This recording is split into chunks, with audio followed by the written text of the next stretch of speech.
கொட்டும் மார்கழிப் பனியில் ஊரே அடங்கி போயிருந்தது.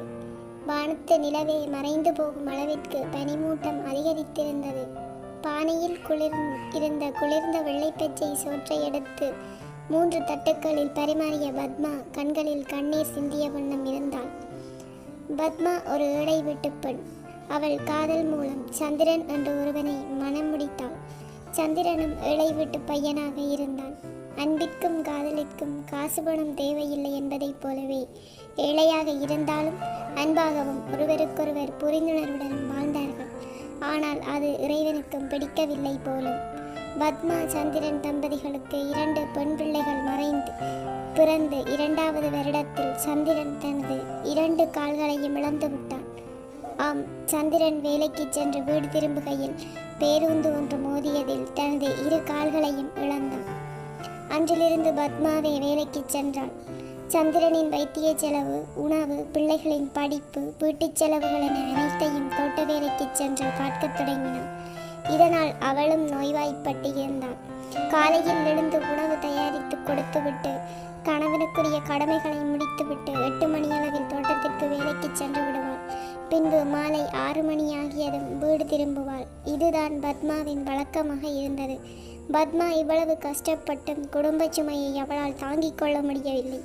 வெயிலில் அதிகம் வேலை பார்த்ததால் பத்மா குறைந்த குருதி அமுக்க நிலைக்கு ஆளானாள். இதனால் பத்மா மிகவும் துன்ப நிலைக்கு ஆளானாள்.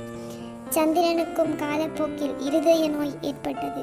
ஒரு நாள் பத்மா வேலை முடித்து கொண்டு வீடு திரும்பி வரும்போது சந்திரன் எவ்வித அசைவுமின்றி உறங்குவதை கண்ணுற்று அருகில் சென்று பார்க்கும்போது எந்தவித மூச்சுமின்றி கிடந்த தன் கணவனை கட்டி தழுவிக்கொண்டு அழைத்தாள். ஆனால் அவனிடமிருந்து மௌனமே பதிலாக கிடைத்தது.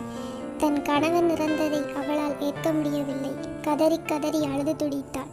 தன் கணவரின் இறுதிச் சடங்கை நிறைவேற்றக்கூட அவளிடம் வசதி இல்லாமல் இருந்தது. அந்த ஊர் தலைவர் நிர்வாக சங்கத்தின் மூலம் சந்திரனின் இறுதிக்கிரியைகள் நடைபெற்று முடிந்தது. சந்திரன் இறந்த அடுத்த கணமே பத்மா இறந்திருக்க வேண்டும். என்ன செய்வது? அவளை 2 உயிர் தடுத்தன. ஆம், அவள் தனது 2 பெண் பிள்ளைகளுக்காகவும் உயிர் வாழ்ந்தாள். சிறிது காலம் சென்றது. பத்மா வெளியூருக்கு சென்று உழைக்க வேண்டிய நிலை உருவானது.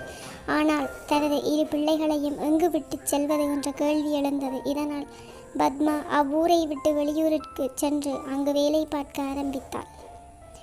பத்மா வந்தது தன் தாய் தகப்பனின் ஊரிற்கே. பத்மா தனது பெற்றோரின் விவசாய நிலத்தில் விவசாயம் செய்ய ஆரம்பித்தாள். தன் 2 மகள்களையும் தன் பெற்றோரின் அரவணைப்புடன் நன்றாக வளர்த்தாள். ஒரு பெண் தலைமையில் இயங்கிய குடும்பம் என்பதற்கு பத்மா பாத்திரவாளியானாள்.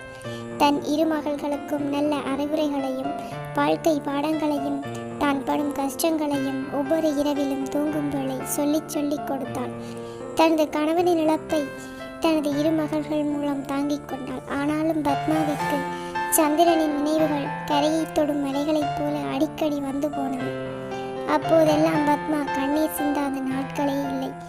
காலங்கள் கரைந்தோடின. பத்மாவின் 2 மகள்களும் படித்து கல்வியை முடித்தார்கள். வேலைக்கு சென்றார்கள். தன் தாய் பட்ட கஷ்டத்திற்கு ஏற்ப தன் தாயை குறைகளின்றி பார்த்து கொண்டார்கள். தன் பாட்டி தாத்தாவையும் நன்றாக பார்த்து கொண்டார்கள். பத்மாவின் 2 மகள்களும் திருமண வயதை அடைந்தார்கள். இதனால் பத்மா தன் 2 மகள்களுக்கும் நல்ல வரனை பார்க்க தொடங்கினாள். பத்மாவின் கள்ளமில்லா மனதிற்கு ஏற்றவாறு சீக்கிரமே 2 மகள்களுக்கும் வரன் வந்து சேர்ந்தது. ஒரு மணமேடையில் தன் 2 மகள்களுக்கும் திருமணத்தை நடத்தி பார்த்தாள்.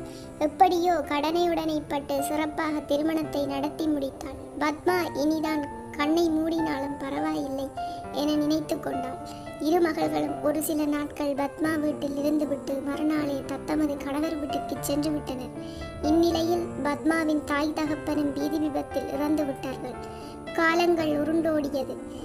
வீதியோரத்தில் கிழிந்த பாயில் பனிக்குளிரில் இருமல்களுக்கிடையே சில சொற்களை பேசியவாறு ஒரு உருவம் உறங்கிக் கொண்டிருந்தது. திருமணமாகி போன 2 மகள்களும் பத்மாவிடம் வருவதே இல்லை.